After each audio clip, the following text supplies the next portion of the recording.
Okay, so why don't we go ahead and get started?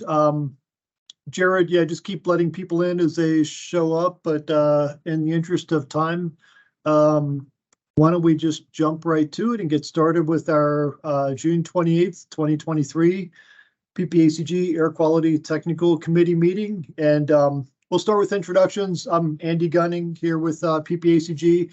And what I'll do is just call folks out as I see you listed on my screen here, and just let us know who you are and who you're with, and then we'll get started. Okay, starting with Samantha Bailey.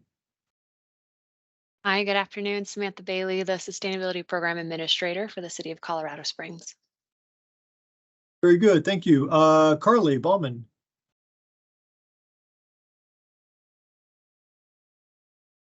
Hi, Carly Bauman over at Peterson Space Force Base in Cheyenne Mountain.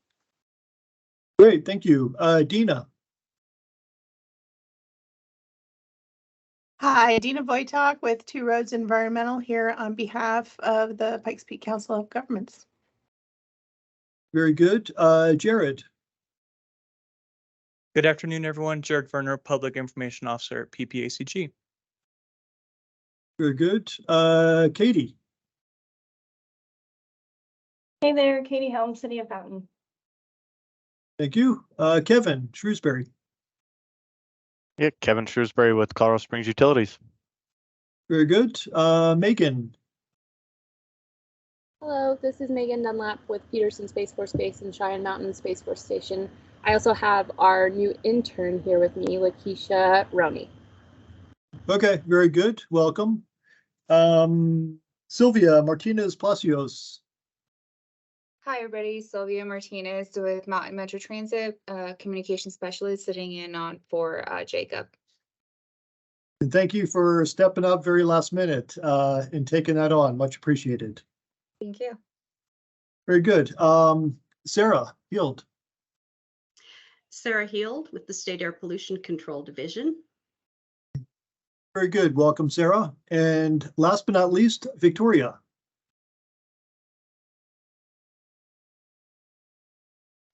Oops, sorry. Hi, Victoria Chavez, El Paso County Transportation Planning Manager. Very good. Thank you, Victoria. Did I miss anybody? Okay. Why don't we go ahead and get started? I guess, first of all, just given what today is, Wednesday, 28th, anybody ride their bike to work today? Show of hands.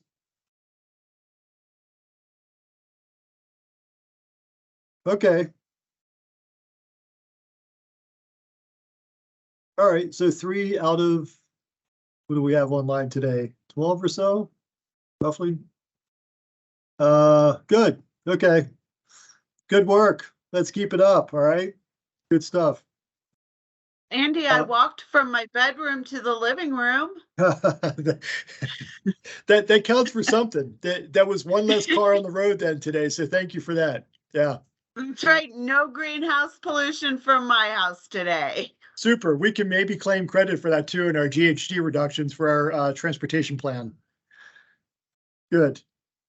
We had a station here at PPACG. I think we were one of about 40 stations. It was coordinated by the City of Colorado Springs. So thank you, Samantha, and others for helping to get that organized. But we were one of the 40 breakfast stations and had a really good turnout, but estimating, I don't know, maybe 40 or so bicyclists stopped by to get a snack or some coffee on their way to work.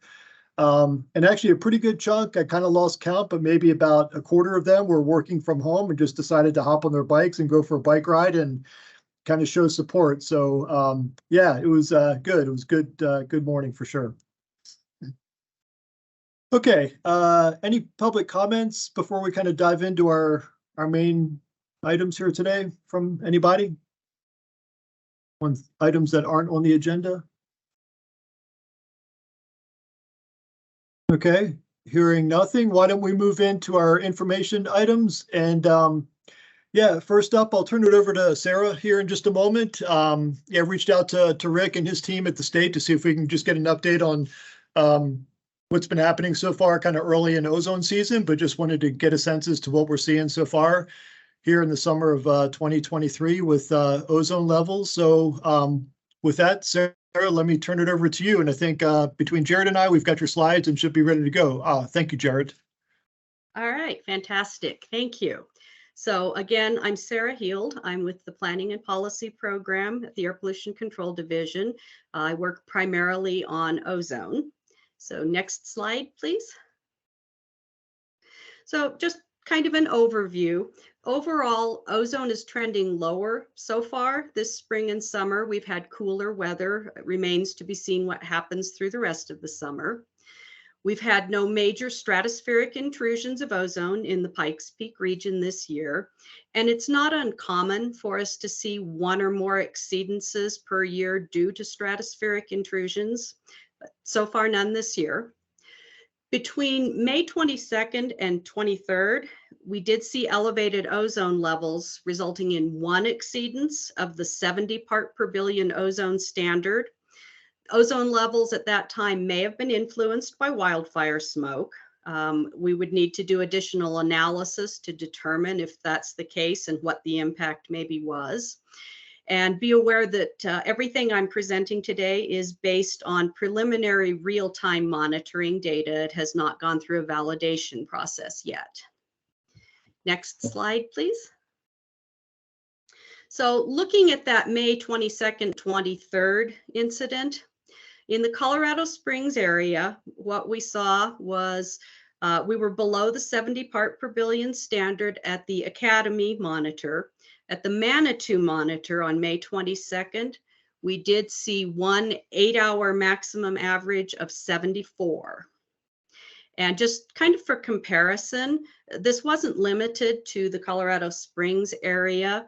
In the Denver Metro North Front Range non-attainment area, we saw exceedances of the standard on May 22nd at 8 out of 15 ozone monitors, and on the 23rd at 3 out of 15 ozone monitors. And we saw ozone levels ranging from 71 parts per billion all the way up to 81 parts per billion. Also, for comparison, we have a new monitor in Pueblo. And on May 22nd, we did see a level of 75 parts per billion there. So this was widespread over those 2 days. Next slide, please. So looking at where we were at the end of ozone season last year, this is looking at the 1st, 2nd, 3rd, 4th, and 5th maxes at the Academy and Manitou monitors. Looked at the date that we saw the reading, and the 4th max, you may recall, is the one that factors into your design value and is used to determine compliance with the National Ambient Air Quality Standard. So at the Academy monitor last year, 69 was the 4th max, and at the Manitou monitor, the 4th max we saw was 68 parts per billion. These are both below the 70 part per billion NAAQS limit. The 1st and 4th values here, I did take from certified data. The 2nd, 3rd, and 5th were taken from preliminary real-time monitor data. And some of that's just based on how easy and quick it was for me to be able to pull data for some of the details here. In case you're interested in looking at real-time monitor data, I've included a link to our website where you can look at that anytime. Next slide, please. And then I did some graphs just to kind of look at trends in May and June, comparing in the top 2 graphs this year to last year's readings. You can see overall we've had fairly low levels. We've had a little more up and down in the ozone readings this year than we saw last year in May. But it gives you kind of an idea of where we are. The Academy and Manitou monitors usually run pretty close. You'll notice there are a couple of spots where we have readings that drop down to 0. Those were days where we had an interruption in our communications with the monitor. So our real-time database didn't have a value for that monitor for that day. When we go through data validation and submit data to EPA, we will collect the data for those days. So in general, we've been running below 70 parts per billion. That's the lower of the two standards that we look at. And we'll see what happens for the rest of the summer. And then, yeah, final slide, questions. I'm happy to answer any questions you may have. Super. Thank you so much, Sarah. Just to kind of kick us off a little bit, just 2 questions for you. Can we share your slides out to the group here? Yes. Okay, Absolutely. we'll do that. Okay, we'll do that as we wrap things up. And then secondly, I've gotten a couple of questions already one from a media person, then a couple others from board members here at PPACG. Are you guys tracking how many notices, alerts we push out as well, and how we compare kind of year over year? How many actual alerts have been sent out? I appreciate seeing the exceedances that we have, and I've got a question about that as well. But do you guys track like how many actual air quality alerts have been issued? I've been following those for our current non-attainment area. I haven't really been tracking for areas outside of the non-attainment area. Okay, all right, no worries. And actually, it's more relevant actually seeing the number of exceedances that we've had in a given time frame. So that's actually helpful. And actually, quick question about that. So the May 22nd, 23rd readings that we saw, you mentioned they might be influenced by wildfire smoke. Is there anything that the division does with those, or is there anything that you need from us to kind of ask about, hey, can we dig into that a little bit further to see what some of the influences might be, or do you kind of wait and see where we are at the end of the season? How does that work? That's really kind of a wait and see process. We certainly flag data that may have been wildfire influenced. If there's the potential that that data might have a regulatory impact on demonstrating compliance, then we could consider doing an exceptional events demonstration to see about excluding data on one or both of those days. At this point, we're not to the point of making any decisions or knowing where we stand on that. And again, we don't do exceptional events demonstrations unless they're likely to have a regulatory impact. Okay, all right, fair enough. Good to know. Okay, we'll open it up to the group. Dina, go for it. Hi, Sarah. So I have a couple of questions. Can you give us a little bit of background on the placement of the Pueblo monitor and whether it's a permanent monitor, or is it something temporary, and who's it run by, and what's the reasoning for putting in the Pueblo monitor? It is a new state-run monitor. I don't have the exact location right at my fingertips. It is, I understand, on the west side of Pueblo somewhere. And it was added because it was an area where we felt like we needed additional monitoring data. Okay. So when did it go in? It started operating in, I think it was April. Okay. So it's relatively new. Okay. So first of all, we need 3 years worth of data, but I'd be interested. I'm not sure I saw that on the division's website for the Pueblo ozone data. So I'm going to go look. Maybe I missed it. Thanks for take a pointing look. that out. It is there. Yes, it is there, and Okay. it is new. So you should be able to find it. If you have any trouble, let me know and I can walk you through it. Okay. Are there any plans for additional monitors being either temporarily installed or permanently installed in the Southern Front Range? We continually review monitor locations and consider where we might want to do additional monitoring. At the moment, as far as I know, we are not planning anything else along the Southern Front Range. Okay. we may want to talk to you about some opportunities there in the future, but thanks for that. And I have one last question if I'm not hogging all the time.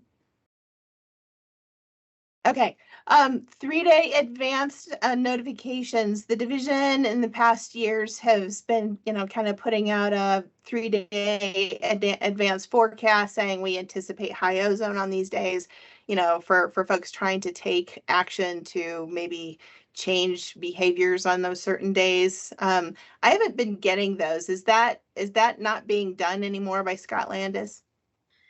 They are still being sent out. There have not been very many this year. I think I've only seen maybe 3 so far this season.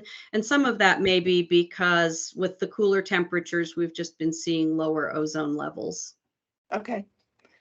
All right. I will check with him to make sure that I'm getting those. Thank you.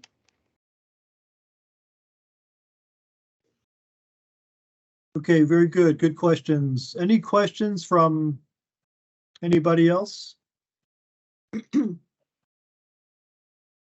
Andy, I have one. This is Judith. Yes, go ahead. So I've been a participant for a long time in Cocoa Ross. Are you familiar with that, Dina? The collaborative for rain, hail, and snow. It was started in Colorado, but it's now worldwide, where people monitor daily for rain, hail, and snow. And the interesting thing, having been a part for many years, is incredible variety in those things in our local area. And I also know that from working at the university for decades, the differences between people coming from north of the city with snow and no snow downtown and snow up the pass. I just don't understand the point of having 2 locations. It doesn't seem reasonable. So is there some standard that shows when the topography is so incredibly variable in our area that 2 monitors are sufficient? That probably also dates from the years that I was a science fair judge, and we had so many students who did glass slides on buildings, particularly looking at particulate matter. And it seemed like we had a whole lot more monitoring stations. So can you reassure me that 2 are sufficient when we have so much variability in topography and in weather? Maybe too broad a question, sorry. That would be a question that I think our monitoring people would need to provide an answer to. In general, we do have EPA standards that we follow in siting monitors, and they take into account population and to some extent the terrain and the general area. These are the locations that we've determined are appropriate and make sense in compliance with those guidelines. There's always room for discussion if it looks like we need to have additional monitoring another place, and certainly we would be happy to have those discussions. Thank you. Okay, very good. Any other questions from our group?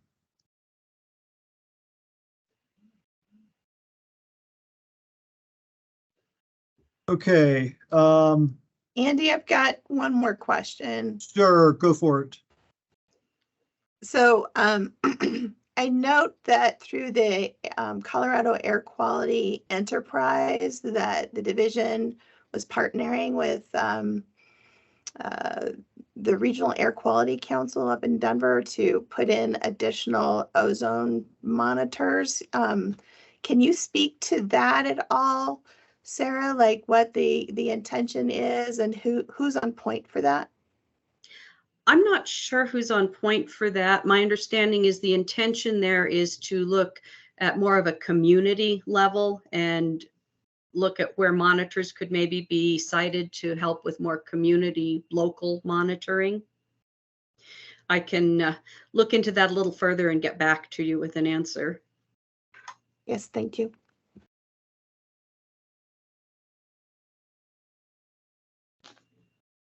Okay, super.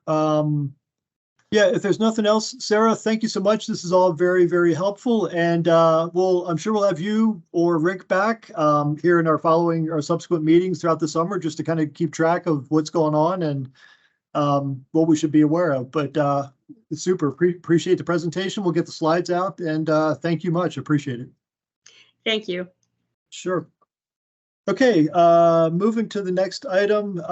We had Jacob Mattson on the agenda, but he had to drop out, just given a family issue earlier today. So Sylvia Martinez is going to be stepping in and giving us an update on the Zero Fare for Better Air program over at MMT. So with that, Sylvia, take it away. Thank you. Yeah, so over at MMT, we have seen an increase in ridership. We don't have the full ridership for the month of June just because we have one more week to go. But from starting June 1st to now, we have seen an increase from May's ridership by almost 7% increase. We have added quite a bit of service hours to our system that we weren't able to restore due to driver shortage, but we already have seen an increase in that area. And then just from June 2022, so last year to now, we've already seen a 16% increase in total ridership. And again, that's still 1 week short of total ridership. So we are seeing a upward trend. And we credit a lot of that work to a lot of the communication that's being pushed out. So we have posters at the bus stops on all the vehicles. Most of them riding around town. You'll see either on the back of the tail end or on the side, you'll see the information for the program, as well as radio ads and newspaper ads and everything on social media.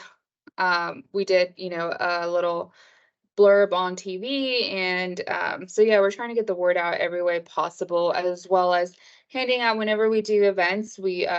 We do have the free fare for better air information at our station. So like even for today, we were handing out information on that. So yeah, I don't know if there's any other questions, but we're continuing to monitor the system, and we are seeing a positive upward trend. Okay, super. Thank you so much, Sylvia. I guess one question maybe, is there anything that we or this group here can help with as far as getting the word out? Sounds like you've got a pretty good plan for doing some PR and keep spreading the word throughout the summer. But is there anything that we can do to help in that regard? Yeah, actually I don't know. I think I heard some people here who are on military bases. So we are trying to get contacts, just because we're also trying to push our TDM project outward. So we know that in the past we have partnered and provided services on bases. So we're at least trying to get the information out for people on basis, and how they can, if they come into town, how they can go ahead and connect to the services. So I'm not sure if there's someone on this call that we can provide information to and provide resources so that they can have available to families or to service members who may want to consider public transportation as an option, or even the van pool systems. So that even though right now, we do have the fare free program, but when that's up in September, there are other programs available that we would encourage people to utilize. And of course, it would all go towards helping improve the air quality by minimizing single ride vehicles out on the road for trips.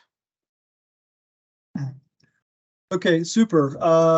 Appreciate that. That's really helpful. I see, Megan is on the line, and Carly, anything you guys want to chime in with here? Or? Yeah, this is Megan Dunlap. I will actually be leaving this position July 7th. So if you want to give Carly your information, I'm sure she'll take it, and we would be more than happy to help. Okay, sounds great. Thank you. Yeah. And just as a general comment, typically you're going to want to go through the public affairs officer at each of the installations to try to coordinate something like that. Super. Thanks, Monty. Didn't see that you jumped on, but thank you much for sharing that. Good stuff. You bet. Cool. And, tell you what I'll do is, Sylvia, if you're good with this, I will share your contact info out when we send out a follow-up email after this meeting with the slides that Sarah presented. And so we'll have your info as well. Okay. Perfect. Thank you so much. Sure. Good stuff. Any other questions, comments?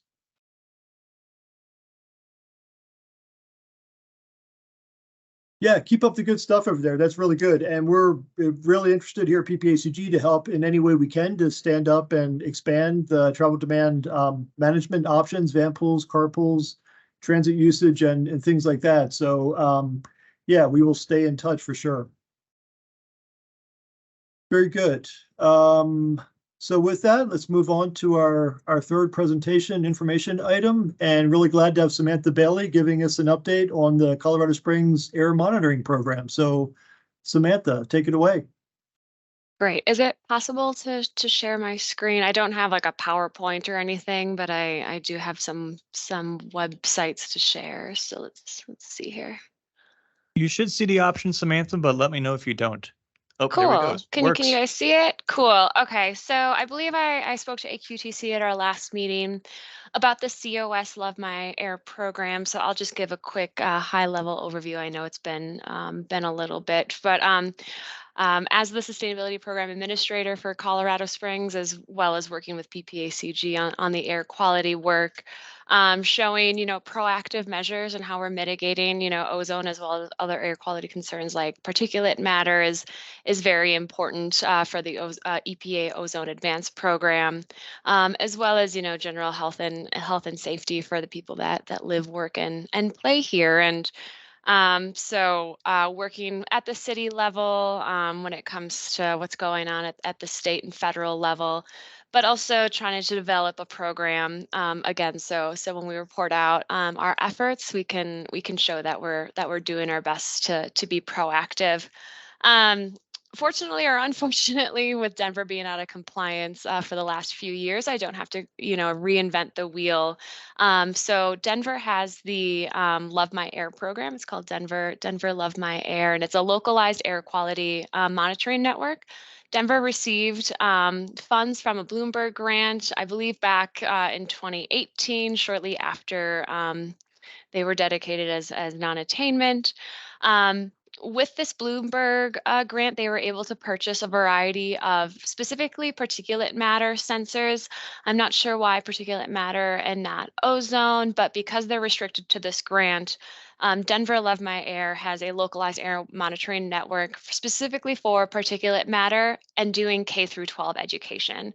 So Denver has a variety of sensors. I believe they have 32 at a variety of different schools at different age levels.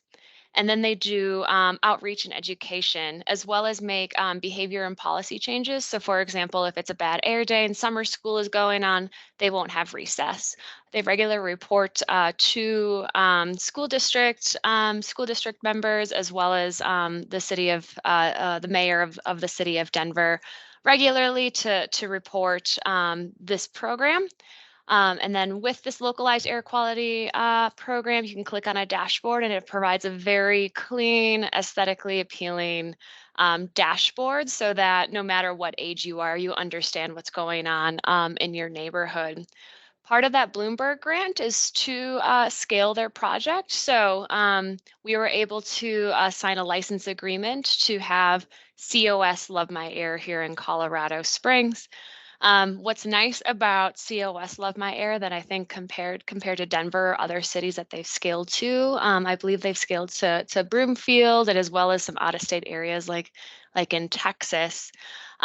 For Colorado Springs, we were able to use funds coming out of our Smart Streetlight program. I'm in the Office of Innovation, so we incorporate technology into our city infrastructure. So one, I think, partner project that my coworker Joshua Pace is working on is installing multimodal counters. So we have sensors that monitor not just vehicle traffic, but pedestrian, scooter, bicycle, any type of person that's out and about, specifically in our downtown area. These sensors pick it up. So we received funds from the Smart Streetlight program because these sensors stick onto streetlights. And they had additional funds to have us purchase particulate matter and ozone monitors. So COS Love My Air is kind of a baby when it comes to this overall Smart Streetlights program that my office is hosting. Our executive leadership, so Ryan Trujillo and our mayor, wanted at least one sensor in each city council district. So we were able to replicate the Denver Love My Air program using the same air sensors that Denver and other cities use, which is Clarity. Because cost is always a consideration in the work that we all do, we were able to not go through our typical procurement process because these sensors are fairly low cost. Particulate matter sensors, I believe, were $1,200, and I think ozone sensors were between $2,000 to $3,000. So we were able to not have to go through our traditional, procurement process of having to put out a bid and have all these different vendors sort out because it was under a $15,000 threshold. But because cost is a consideration, and particulate matter sensors were fairly cheaper than ozone, we were able to install 5 ozone sensors. And the reason why we did 5 is because our downtown city district, District 3, already has a federal PM monitor at Colorado College. So each city council district has 1 particulate matter sensor.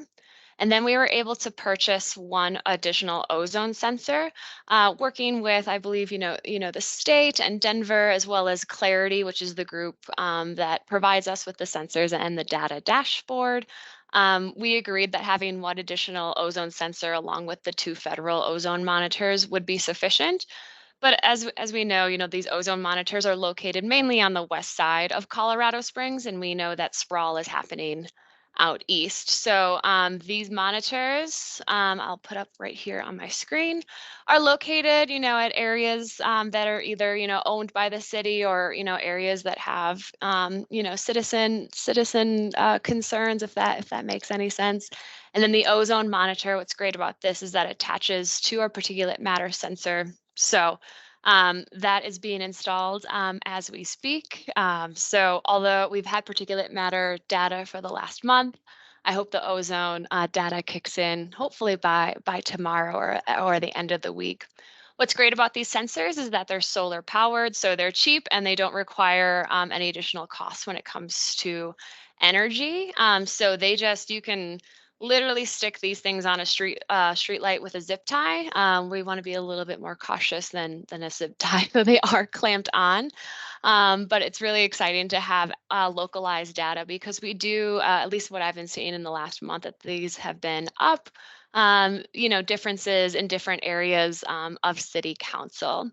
So for the last month or so, I've just been watching these monitors to make sure, that they're working and accurate and that they're, holding their solar power and their battery. And then what Clarity does as well is that we compare the data to the federal monitors to make sure that the data is within the threshold of being accurate. So I always know that if these monitors are down or not functioning, because I'll get a nice little text message or an email saying that it's down or not functioning. And when it comes to data, the dashboard here, and if anyone's interested, I can play around with it, compares against our federal monitors to ensure that the data is accurate.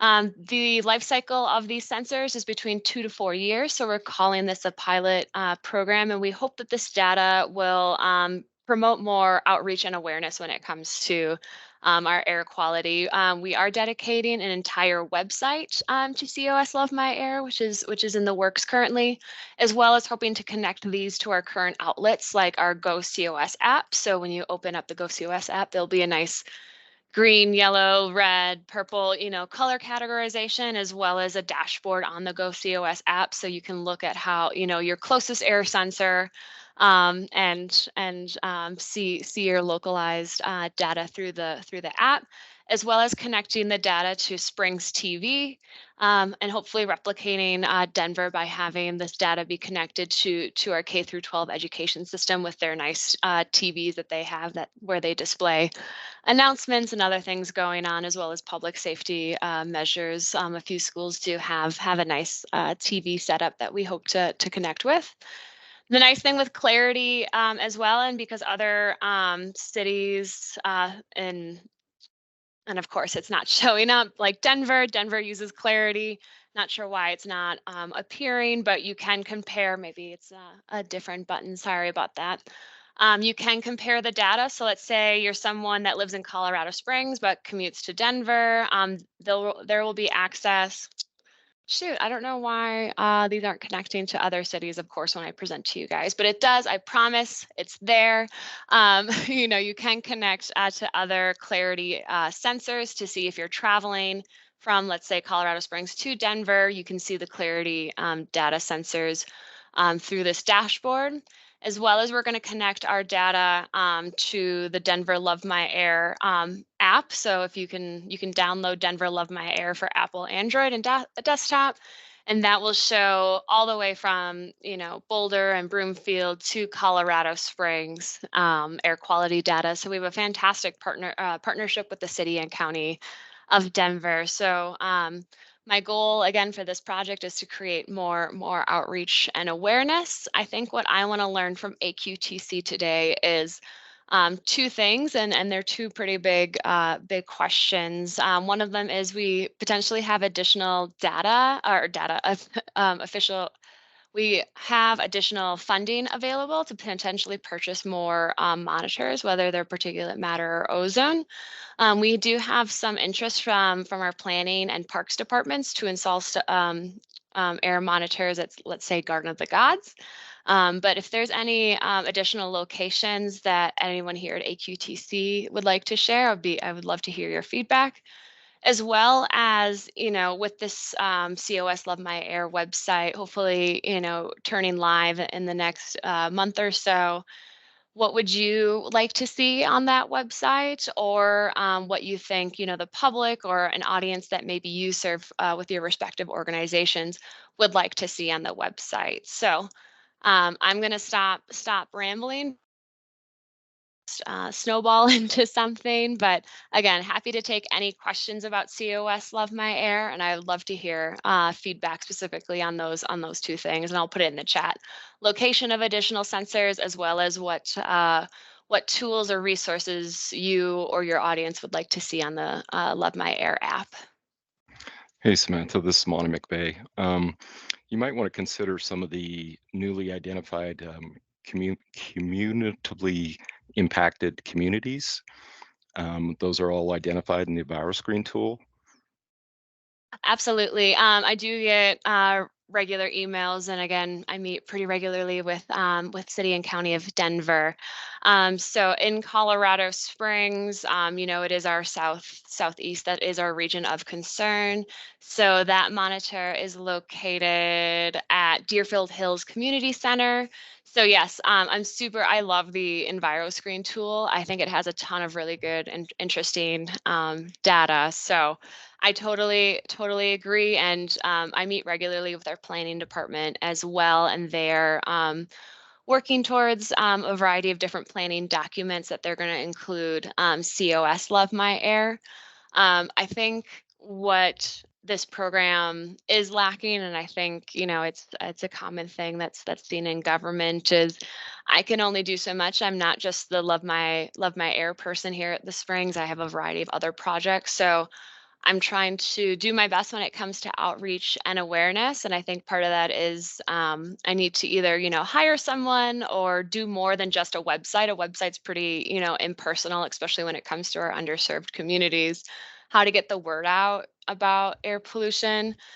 But I also, don't know, as the, COS Sustainability Program Administrator, as, a white, fairly privileged person, if I'm the right person to communicate, again, with this being, the only role for the city, I will certainly go out there and communicate that. But I would love to partner with some sort of person or group that has, that connection with the other underserved communities, because I think establishing trust is very important, and I just physically don't know if I look like that. So I totally agree, Monty. I think that's great feedback, and certainly something that I'm considering. There's just some challenges. Okay, very good. Let me tell you what, I'm going to call on committee members first, and we'll go to non-committee folks. Kevin, CSU, go for it. Yeah, Sam, is both the PM and ozone data going to be public facing, or just the PM data at this point? We plan on having both the ozone and PM data public facing. I'm not sure what that timeline is. Again, it's already in, our summer season. So, if we go live, I would like to, soon, but ideally by the time we go live, it'll, next week's already July. So we might be, developing the website and then having more conversations with city staff as to when to go live or what that looks like. So that's to be determined. Does that answer your question? I know that's pretty broad and vague, but Yeah, no, thank you. That's what I was wondering. I appreciate it.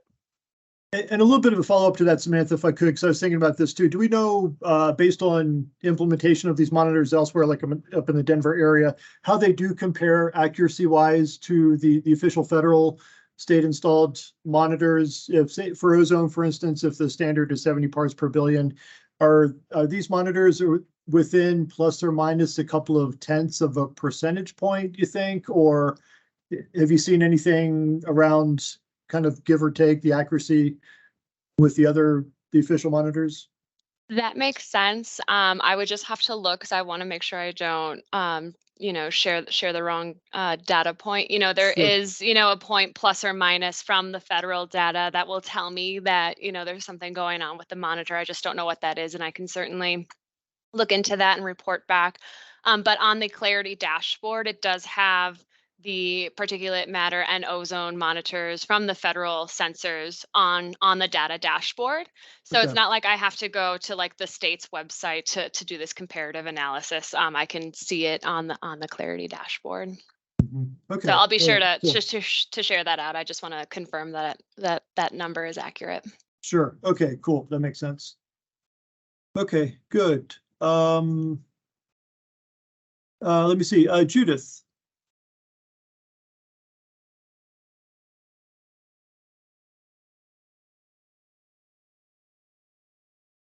You're still on mute, Judith? Do you look at, I'm sorry, Samantha, do you look at data from the Federal Toxic Release Inventory? I know our local recycling group for a while met at Microchip, and Microchip I know has lots of emissions both to land and water, and with new facilities coming. I just wondered if you look at that toxic release inventory, which identifies the sites from which the most pollution for land, air, and water is coming. It seems like it would be a reasonable place to look for a placement of additional monitors. Yeah, that's great feedback. Unfortunately, these sensors do not collect data on source, particularly because it's very, very complicated. I hope to hopefully purchase accessories like wind modules that will tell us the direction of these emissions. But again, that's great feedback, and I think using tools that the feds and the state has, like the EnviroScreen tool, like what Monty mentioned, and like you said, Judith, as well, looking at potential point source emitters, or again looking at areas of concern, I think is a good idea. Thank you, Judith. Thank you. Very good. And I'm just reading Dina's question in the chat. Are the sensors federal equivalent method certified? Might take a minute to kind of dig into that and maybe get back to us on an answer there, but yeah. Sorry, I was on mute. Great question. I apologize. This project has been going on for a year, and with Bike to Work Day, I wish I was a little bit more prepared. So I apologize. I do believe that they're certified. Again, I don't think Denver and other cities throughout Colorado wouldn't be using these sensors if they weren't. I will get back to Dina and confirm that, and maybe even get something in writing from Clarity that confirms that. Because again, I've just been meeting with them. I didn't take down notes, so I'm confident, but I'll be sure to get back to you to confirm that. Okay, good stuff. Super. Any other questions? Yeah, this is great info, and really looking forward to ways that we can help kind of amplify what it is you're pushing out as far as public information on the website or through other methods as well. I think this is a great public education tool to get people more dialed into what the concerns are and when we may need to shift behavior a little bit when we know we're having a bad air quality day, and it just helps us overall with that messaging. Let me see. I think another question popped in chat. Sylvia,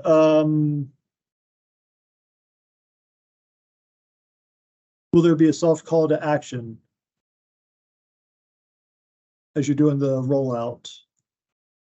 I will definitely be looking to AQTC to kind of be our soft call to action, since this is, you know, the formal group that looks at air quality. So I'll be sure to update you all regularly as we move forward. And again, I think, you know, asking questions and getting your honest feedback, I think, is really important to make sure that of the success of this program. So yes, when it comes to a soft call to action, I'll be sure to go to AQTC and PPACG first. Cool, good deal. Super. Any other questions, comments? Good deal. Thank you, Samantha. Really good info. Good stuff going on. Okay, very good. Kind of takes us to the end of our formal items that we had. Anything out there for discussion that folks wanted to bring up? I can mention, I'll just bring up two things real briefly. We have been trying to hunt down a couple of different grant fund sources past couple of months. Dina and I have been looking into different options. We did apply for, I think I mentioned this at one of our previous meetings this spring about going after the EPA's climate pollution reduction grant. Wasn't really a discretionary grant. It was set by population threshold. We did submit a letter of interest for that, but weren't selected because there weren't enough states and metro areas that opted out. So it didn't fall down far enough in the population scale for us to be able to get funded for that effort. But that would have been $1 million out of the Inflation Reduction Act. So took a swing, but missed that one.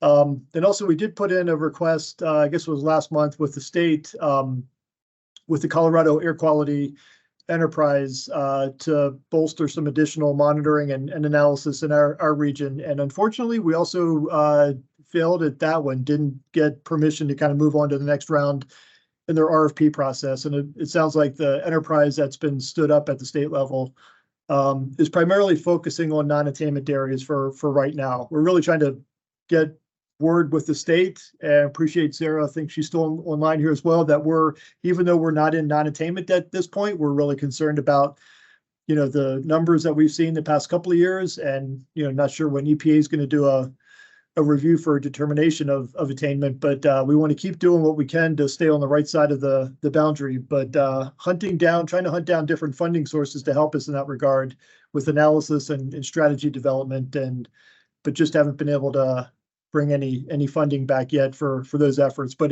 we're going to keep trying. And if you hear of any other opportunities out there, feel free to let me know. Okay. Anything else for a discussion from the group?